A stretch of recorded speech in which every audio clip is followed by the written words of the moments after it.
So today I want to talk about limits of federal government power. What are those limits? Are there limits? I think it depends on who you ask. So when you break this down and you look at society today and how our federal government operates, you can derive from the various entities what they think that their limits are, right? When you look at things that have happened in Congress, in the Supreme Court, in the executive branch, you get a pretty clear idea of what these individual entities think are their limits. And as such, in the reactions by the public to those things, what the public perceives those limits to be. So what does the Constitution say? Because that's the defining document of what our federal government's powers are and are not. In Article 1, Section 8, we have the enumerated powers of Congress. This applies specifically to the legislative branch.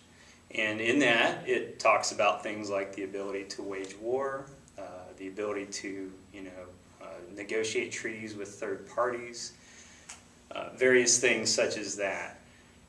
It also includes a couple of clauses in that.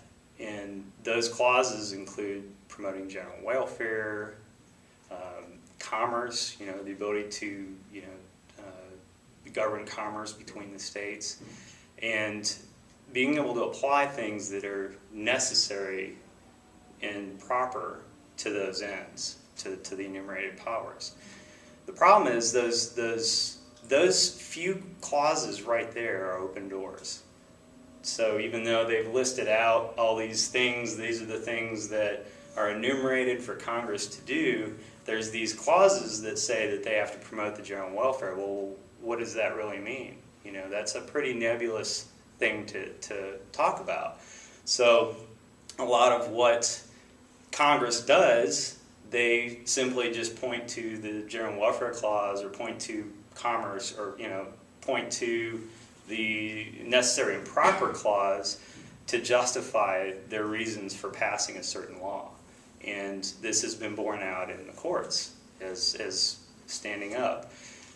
In 2010, there was a famous case in the Supreme Court, the Comstock case, where there was a challenge to the federal government over their ability to change the status of someone who was already incarcerated for a different crime, saying that they were a sex offender. And this was immediately challenged and said the law that the federal government was using, the Attorney General was using to apply this status to this prisoner was overstepping the reach of what Congress should have the power to do. Well, the Supreme Court upheld or overturned this and said that because of the necessary and proper clause, this was totally allowed. So you see there's examples of this expansion of the idea of where these limits of power are within our Congress, despite not having specific enumerations in Article 1, Section 8. Congress now, without an amendment to the Constitution, has the ability to perform these powers. So you have that, and that's essentially the way that our Congress looks at themselves. There was a congressman just a few years ago, when he was asked, well, what are the limits of Congress? He said, well, there's not any. And he was probably honestly speaking truthfully that he didn't believe that there was any limits to his own powers. If he could think of a reason to come up with a law, there was nothing stopping him from passing it, and there was nothing stopping the president from signing it, and nothing stopping it from being enforced. So that's kind of a general look at the way the Congress looks at it. The Supreme Court's really kind of no different. And not just the Supreme Court, but the general court system seems to think that they don't have any limits to how they can interpret laws. That's their role. They're supposed to be there to interpret laws according to the Constitution. In 2009, Ruth Bader Ginsburg, one of the Supreme Court justices, wrote a decision on a case And she cited not the U.S. Constitution, but cited European law. And she argues that, why shouldn't we have the ability to look to outside law, European law or foreign law, and is what she, the terms that she actually used, to